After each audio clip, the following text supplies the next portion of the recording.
सवाल कुछ यूं है कि टेलीफोन पर निकाह होता है या नहीं। मेरा भाई अमेरिका में है और इसकी जहां शादी की बात चल रही थी तो लड़की वालों ने अचानक जल्दी करना शुरू कर दी। लड़का इतनी जल्दी नहीं आ सकता था, इसलिए फौरी तौर पर टेलीफोन पर निकाह करना पड़ा। अभी रुखसती नहीं हुई है। बहुत से लोग कहते हैं कि ये निकाह नहीं हुआ है। तो जवाब तो ये है कि निकाह के लिए ये ज़रूरी है कि ईजाब और कबूल ये मजलिस अक़द में गवाहों के सामने हो, और टेलीफोन पर चूंकि ये बात मुमकिन नहीं, इसलिए टेलीफोन पर निकाह नहीं होता। और अगर ऐसी ज़रूरत हो तो टेलीफोन पर या ख़त के ज़रिए लड़का अपनी तरफ से किसी को वकील बना दे और वो वकील लड़के की तरफ से ईजाब और कबूल कर ले। चूंकि आपकी तहरीर करदा सूरत में निकाह नहीं हुआ है, इसलिए अब रुखसती से पहले ईजाब और कबूल गवाहों की मौजूदगी में दोबारा करा लिए जाए। सवाल कुछ यूं है कि काफी अरसे पहले एक दोस्त की शादी में शिरकत की। निकाह के वक्त निकाह खान ने लड़के से कबूल के बाद पहले 3 कलिमे पढ़ाए, फिर दुआ की।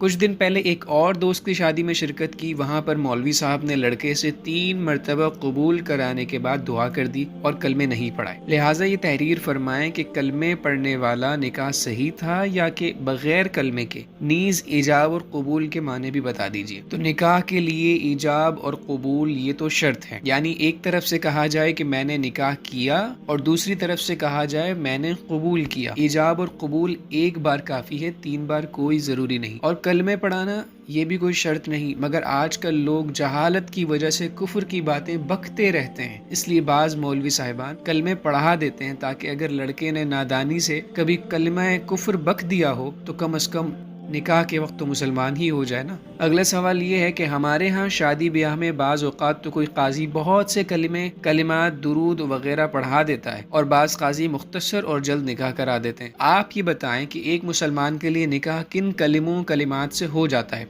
और किन के बगैर नहीं होता।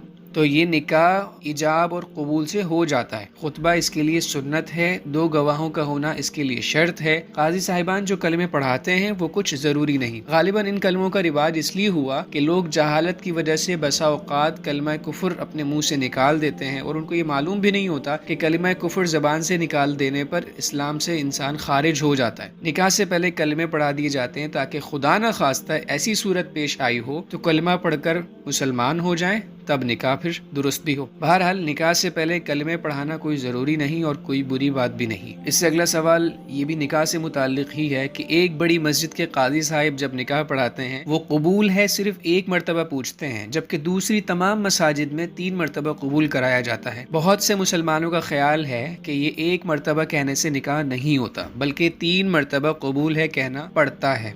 तो भाई 1 मरतबा इजाब और कबूल से भी निकाह हो जाता है। ये जो 3 मरतबा दोहराने का रिवाज है ये सिर्फ महज पुख्तगी के ख्याल से होता होगा, इसके अलावा कोई ज़रूरी नहीं है कि 3 मरतबा ही इजाब और कबूल करवाया जाए।